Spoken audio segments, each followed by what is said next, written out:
Yun guys, unbox natin yung pinaka-unang-unang set na nakumpleto natin dito sa Funko Pop, no? Sa ating collection na Funko Pop. So, let's go! Yo!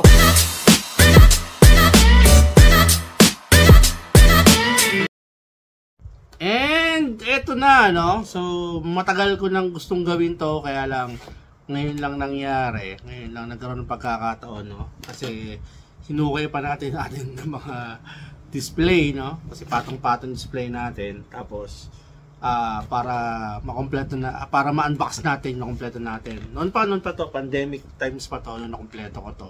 Ito yung ating collection ng Magic the Gathering Funko Pop, no?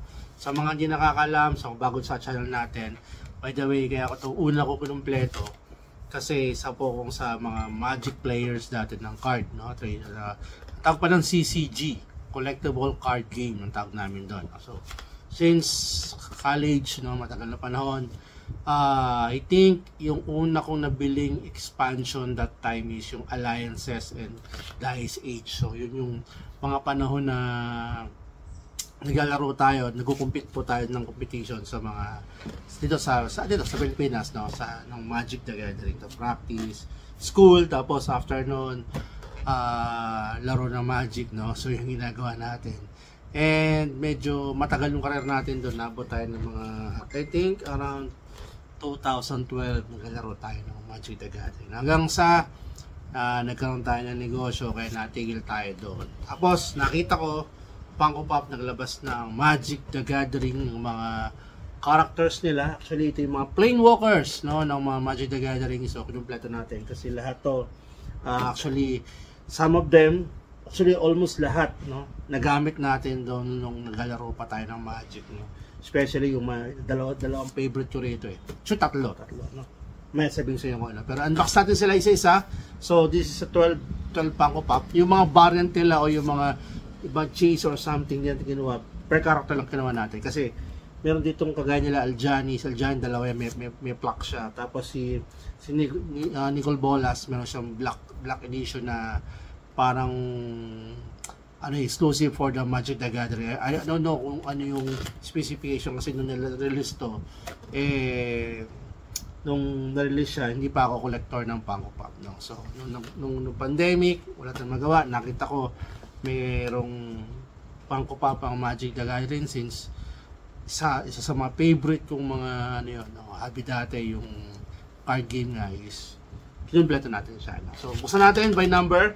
I try to remember kung saan ko siya kung nabili, no? And ilagay natin yung PPG price niya, no?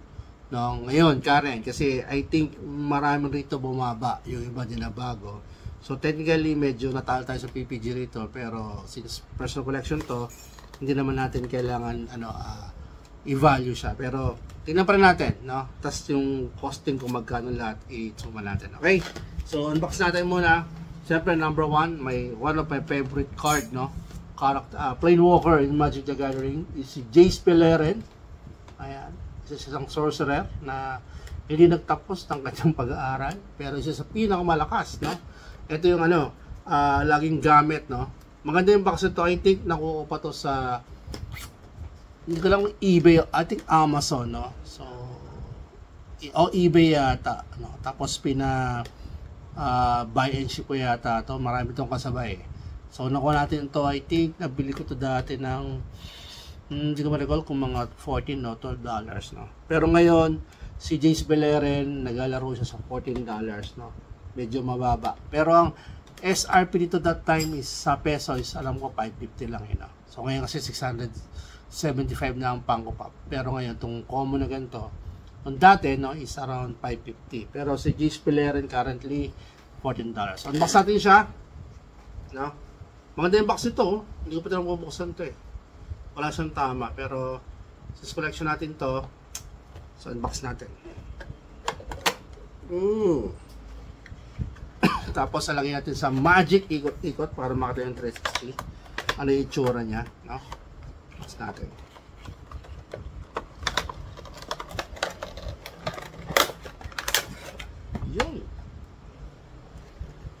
Yun, no? Ganda. Purple tayo. Alak siya. Hindi pala sa bubble head, no? Ayan. Ayun pala sa 360. O, dito na lang. Ano lang, no? Kita nyo naman eh. Ayan, o. Wala natin paikutin. Diba? So, ganda niya, no? Jace Beleren. Pero paikutin rin natin siya. So, maganda yung ano niya, oh. Yung, actually, accurate yung damit niya. Pati yung tattoo niya, no? So, yung pag-drawing, yung ganda ng kanyang jacket, no? Hook, o hood by hood, no? Ganda. Ang ganda nito, ability nito kasi ito yung pinaka-useful na at mabilis na i-cast na Planewalker, kaya maraming gumagamit ito kasi ang niya, ang ability niya is draw card, kaya lagi siyang gamit, no? Jace Beleren. So, lalagyan mamaya siya doon sa natin naman, di ba? Ganda. Ganda. Okay. Ganda ng tali. Jace Beleren. Yan. Tapos next, number 2. Ito, maraming gumagamit ito, no? Pero hindi ko lang ba't ganito kulay niya eh. I think nakikita ko sa card, medyo pagka-green to eh, no? Number 2, si Garruk, the Wild Speaker.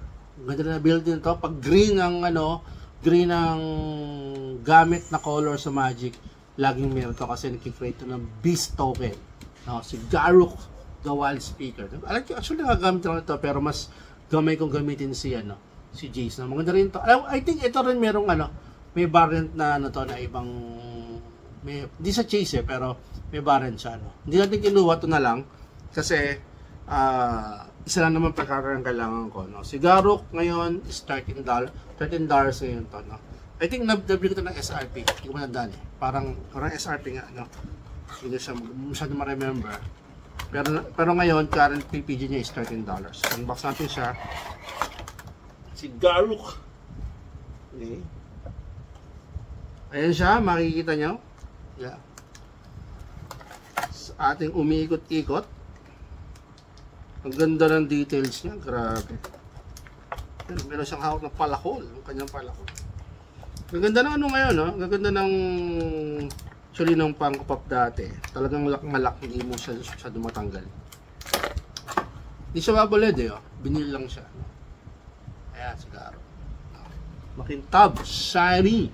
Shiny siya, shiny.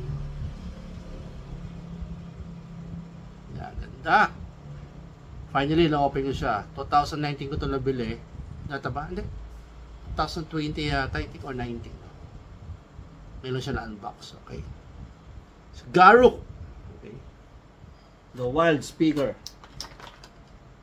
Tapos, number 3, siyempre, isa sa mga favorite ito kasi usually ang gamit ko sa Magic, white, kinukombinasyon ko ng blue, kaya nagagamit si Jace, saka black.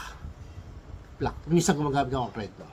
Pero madalas, I think red, no? Yun yung mga yung gamit ko. Pero mas gamay ko yung white and blue, no? Kaya ang favorite ko talaga ay si Aljani, si Jace, si Aljani. Ito si Aljani, the gold main. Ang ganda nito yung plaque niya kasi nung nakakuha eh, medyo mahal eh. Ito na lang kinuha ko, no? So, ganda niya. Okay. So, ganda, good unbox ito. Sa Aljani, ito medyo magandang price ito, $21 to, no? Right now sa PPG. Saan natin? Aljani. Ito yung nagkikreate to ng, I think, ng token din ng 1-1 ba na token. Pero nag-evolve sila eh, yung mga ang ganda nito. Grabe, ang ganda ng pagkakagawa dito kay Aljani. Sa tatlo, no? Although si Jace, paborito natin, pero sa pagkakagawa ng Funko Pop, ito nakikita niyo naman, no? Ang ganda ng pagkakagawa kay Aljani, no? Alam siguro yung plaque nito, napakaganda siguro ng plaque nito, no? Ito sa Aljani. Yan, no? Diba? Solid, diba? Saktong-sakto yung kanilang uniform. Maganda nga yung plaque nito, no? Sana makakuha tayo ng plaque nito. Okay, ganda. Ay, isa yung mata niya, parang si Zoro. Nabulag yan eh. May sa storya yan, may nabulag siya. No? Okay, then number 4. Ito medyo nakuha to, pangit yung box eh. Medyo meron siyang yellowish na siya. Pero okay lang, I think nakuha ko to ng mura, binundle to eh. Si Nisa Revain. Revan, di ba Revain? No, siya yun, number 4. No, si Nisa. Si Nisa, right now, mababa to, $9 lang to. No? So, crack open natin siya. Okay. Sana maglabas na ng mga bagong lineup ng mga, ano, no, ng mga plane walker, no? Kasi kukunti pa lang rito eh. Wala pa yung mga ibang plane walkers, no? Yun, medyo madilaw na yung box niya. Pero, maganda ito Nisa, ah. Maganda yung pagkakagawa. Elf to, si Nisa, alam ko eh. May elf siya. Yan, maganda, oh, diba? Kita nyo naman. Solid! Ito siya. Yan, oh. Nisa. Tapos may mga braid pa siyang ganyan, oh. Maganda yung detalye. Punta na hindi na ginawang bubble head to, no? Good thing, no? Ako, mas gusto ko yung ganito, hindi bubble head. Yung Marvel kasi almost lahat bubble head, eh. Pati Star Wars, alam ko lahat bubble head, no? So, ito ang ganda-ganda, si Nisa. Isa sa mga unang karakter na babae, no? Sa pang-apat, no? And then, pang-5, syempre, ginagamit ko rin to. Isa to sa mga nagamit ko rin actually. Pero hirap gamitin ito kasi taas ang casting cost, no? Si Liliana Vest. I don't know kung bumper siya, pero para siyang bumper eh. So, ito si Liliana Vest. Ito maganda box ito. Ito yung pinakamagandang box na meron ako. Kailan mo ginawa itong ano to? Hindi ko makita kung kailan eh. Ayun. Hindi ko makita. Meron nakabaon eh. Oh. Ano siya, pero hindi siyang makita. Ito siya. Si Liliana Best. Si Liliana Best right now, ito medyo maganda price, no? $22 si Liliana Best, no? Ano natin siya, unbox natin siya. Ito yung itsura niya. Close up. Okay. Pero ito yung itsura niya. Ano, ang ganda, oh. Kung sana yung kamay, ilagyan nila na parang ano, no? Parang black flame, no? O kaya ng energy. Kaya lang wala. Hindi na nilagyan eh. Kasi usually merong ano yun eh. Yung sa may kamay niya, makikita nyo dyan. Sa card, merong ano yan. Merong parang violet na light na energy na lumalabas. No? Medyo ano na yung ano niya. Sa tagal na siguro to. Liliana Best. Ayan. Ito siya. So then, ganda, no? Yun. Liliana Best, yan. Nice. Number 5. Time 7. And then, si Chandra Malyar. Ito, red naman gamit to. Plain man gamit si Chandra. Now, medyo beat up yung box ito.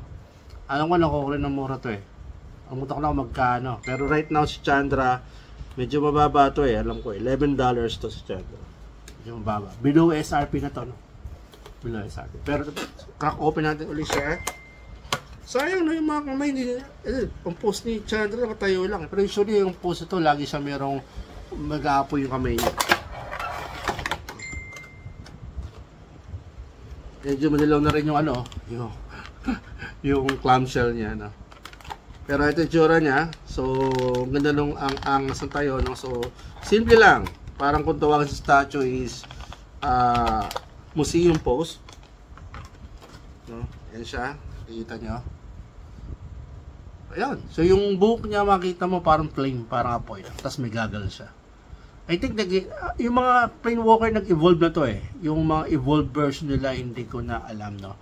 Ito kasi yung mga time na nagka-cartoon magic pa ako. So, ito yung mga unang form nila, no. Ito yung mga parang ano, parang Pokemon na nag-level up sila, no. O nag-evolve. Pero ito yung pinaka-una nila mga form, no.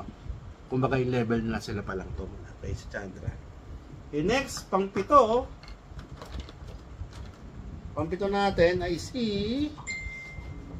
Gideon Jura. Pang-7. Okay, si Gideon Jura. Ito hindi ko bisa nagamit to. No? Si Gideon. No, yan. Medyo okay yung box nito. Pero si Gideon right now, isa sa $9. Medyo mura lang, no? Pero kung makakuha tayo ng mas magagandang box, maybe i-upgrade natin. Kasi mura lang naman siya ngayon. Gideon Jura. Pero maganda yung armor nito. Kita nyo naman, no? May shield pa siya. Saka medyo astig din yung tsura niya. No? Hindi lang ito nagamit. No? Ayan, no? Meron siyang, ewan ko nito nasa kamao niya. No? May shield kasi yung weapon siguro niya. Okay? Ito si Gideon Jura. Ito yung mas close up. No? Ayan. Simple lang, pero okay, nakatayo lang siya para mo yung position na action pose. No? Gideon. Ayan, nice. And then, ito nagamit ko to kasi white din to eh. So pag white, matic na natin yan, nagagamit natin yan, no? Si Elspeth, to malakas to. Si Elspeth Tirel, isa to sa mga nagamit ko at I think nagpanalo sa tournament sa akin to, no? Pero nakatape pa siya, oh. Saan ba yung cutter ko? Chink Magic, parang ating binubuksan Magic the Gathering, no? Nakatape pa pala siya, hindi ko napansin. Katira na natin siya kasi baka pag pinil natin, tinanggal natin yung adhesive nung tape, mas masira pa yung box. Sayang naman yan, tape kasi. Si Elspeth, no? Si Elspeth right now, I think may presyo ngayon si Elspeth eh. Ito yung pinakamahal, $20 sa lineup, no? Si Elspeth. Ganda nito, nagamit ko to. Actually, malakas tong card na to. Tong Playwalker na to. Okay. Medyo maganda yung box, may tape lang siya. Okay. Pero since connection naman natin ito, nito bibenta. So, okay lang. Walang problema. Yun, no? Haba nung spear niya. Yun, no? So, white siya. Alam niyo naman. So, white man na gamit niya. Okay. Hindi ko rin nakita nito yung evolved form niya. Pero ito kasi si Jesus ay nakita yung evolved form, pati si Chandra and si Shark and Ball. Pero ito si Elspeth hindi ko makita. Hindi ko siya makita. Kasi nung nagnegosyo na tayo, hindi na tayo nag-focus sa Magic na. Although may mga cards pa tayo. At actually gusto ko po maglaro ulit pero walang time eh. So siguro pag nagkaroon ng time sa enough budget, pwede. Pero right now, okay. Yan si Elspeth. No? Ang ganda niya. Purong puting-puti siya, no? Yung itsura talaga niya sa card, no? Ganito siya. White and gold and silver, makikita. Yan. Diba? Oh. Yung spear niya, oh, haba. Ito yung spear din niya, ang galing. Kuwang-kuha nila, eh, no? So, cute. Ganda. Okay. Next natin, pang number 9 natin. Ito, nagamit ko rin to, pero hindi masyado. Si Tesseret, no? Tesseret. Ano naman to? Puro artifact ang ginagamit niya, no? Plain Warden to. Si Tesseret. Yan, si Tesseret right now, $11. Medyo mababa, no? Pero okay lang. Again, ito yung ating libangan dati. Magic cards. Ginawang Funko Pop. Salamat, Funko Pop. At kahit na naglalaro, at least, yung mga karakter na gusto ko sa cards, nahawa ko pa rin. Yun lang, hindi na nalaro as card. Oh, gundo nung Tesseret. Ito, nakita nyo naman yan, no? Diba? Yun, no? Talagang artifact yung katawan niya, no? Meron pa siyang translucent sa gitna sa abs, eh. Diba? Tapos naka-braid yung buko. Ganda-ganda yung tsura niya sa card. Hanapin ko yung mga... I think may card pa nga hanapin ko pag nakita ko. Pakita ko sa inyo. Yun. So, ito. Close-up niya. Ayan, nakita yung sa may stomach niya. Ayan, no? Ganda. Tapos yung kamay niya, oh. Artifact nga. Kasi puro artifact yung ano niya, yung parang inventor to si Tesseret, no? Kaya parang sila yung version ng cyborg sa Magic, no? Si Tesseret. And then, pang-10, si Giora Atua. No? Ito naman sa ano to, sa blue to, so island to, no?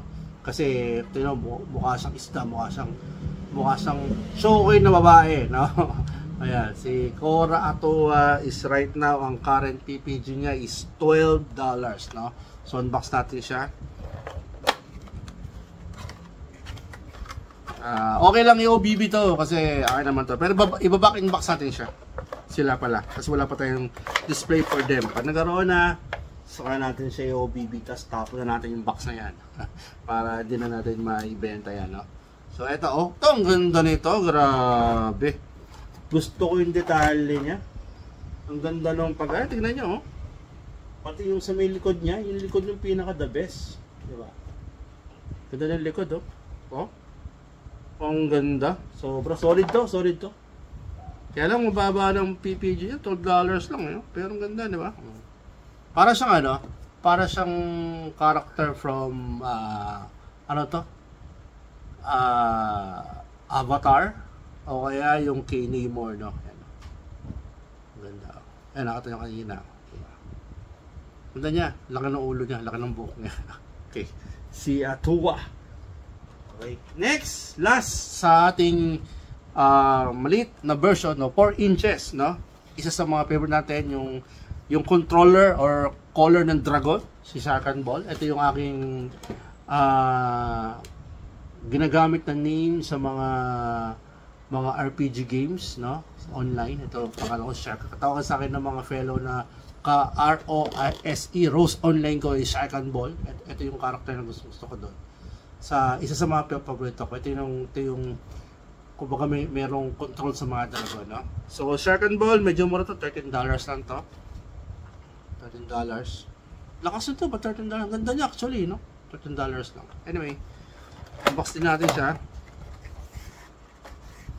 Sharkan Ball. Yon. Grabe, ang grabe detalye nito. Tingnan nyo naman, no? Diba? Solid ang detalye. Pati yung sa may ano niya, sa may spear niya. Meron ano, may nakasulat. Galing, no? So, ganda. Even sa pop siguro, ito isa sa mga favorite ko, no? Ayan, no? Kaya nyo, ayan, isa sa miss parang meron no? Hieroglyphics na laki. Kita ba? Pati likod niya meron. Diba? Tapos yung damit niya, kita naman dito yung detalye. Ganda. Grabe. Ba't kaya ako konti demand nito, no? Ganda nung mga pop ng ano, ng Magic the Gathering, daming players, no? Yung mga players ba, wala pa set ito?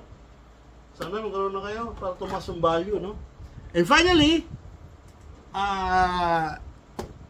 bago pala akong player, nakikita ko na to eh.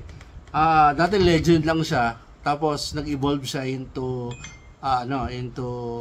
Planewalker na rin siya, no? So, sinasabi ko, si Nicol Bolas, the living dragon, no? Ito si Nicol Bolas. Ano na siya? Stephen 12 ito yung last. Dalawang version to. Version to, itong ganito, regular, pati yung black. Yung black maganda eh, kaya lang, wala pa tayo pambili nun. Sobrang mahal eh. Nasa $300 yun eh. Ito kasi, sa $13, pero alam ko na kukuto ng mga less than 2,000 or 2,000 sakto, no? So, si Nicol Bolas, right now is current $17. Medyo mababa para sa 6 inch. Pero napakaganda naman to. Siguro kikip natin to. Kung makakuha tayo ng black, why not? No? Basta mura lang. Bigyan niyo po ako ng mura please. No? Grabe. Unbox natin to. Ang hirap. Ang hirap tanggalin. Nakatape ba? Nakatape pa rin to pala. Ba't kaya titape nila itong mga pang-pop, no? Dati siguro hindi nila alam na magmamahal to kaya titape nila. Pero ito din nagmahal eh. $17 pa rin pagkatagal-tagal na parang yung pa rin natin SRP dati or hindi less. Mas mababa I think ang SRP dati yata ng ganito is around $20 o $25 ng 6 inch. No? Wow! Parang hirap tanggalin ni Nicol Bolas ha.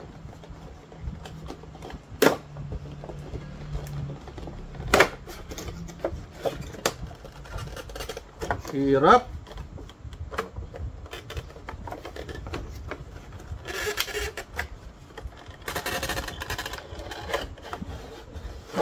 Ilabas. Hirap niyang ilabas. Muntik pa matumba. Hindi pala muntik na tumba na. So yan. Grabe. Ang ganda ng detalye oh. Shit. Grabe pa yung wings tapos yung buntot oh. Kita nyo? Ganda. Itong Nicol Bolas deserves out of the box. Hindi siya sa box. Sa out of the box ang ganda. No? Tignan nyo. Close up. Ganda oh. Grabe, hindi siya kasi screen. Ito yung orb niya. Galing. Sana gumawa sila ng Oras at Mishra, no? Na Planewalker na Funko Pop, no? Pili tayo na, sigurado. Hindi natin iintay mag-sale. Mati, ganda!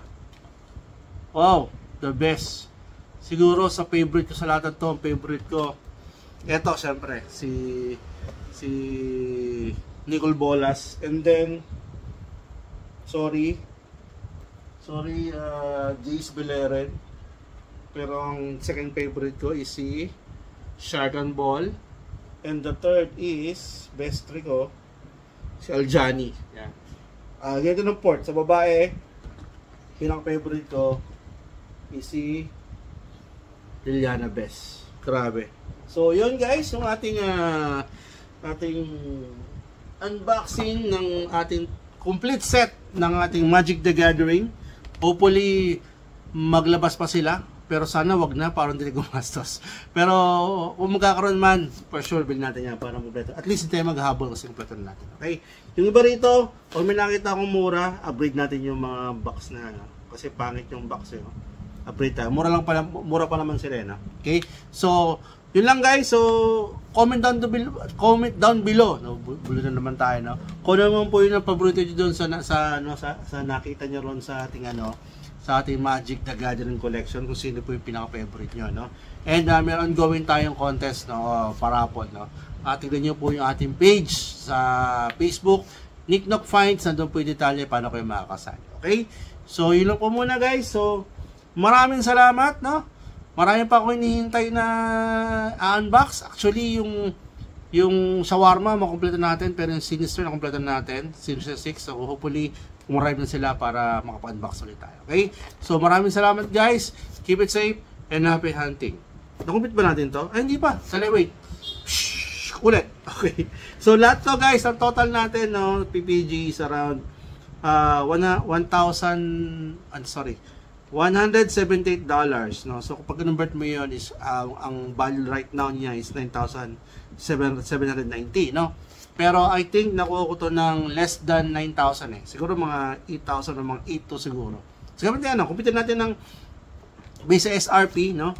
Yung 5. So gawin natin kasi hindi ko matandaan kung magkano eh. Sama mo na yung shipping. Everything ko 600, no? Times 11. Tapos 2,000 si Nicol Bolas. Parang ganun lang. So 8,886 less 9,790. So, 1,190. So, yung gain natin dito. So, kahit bumaba na pala yung presyo, hindi pa rin talo, no? Anyway, hindi pa rin talo. So, okay pa rin siya, okay? So, yun lang po. Ulit, balik tayo doon. Keep it safe and happy hunting. Bye, guys! Thank you!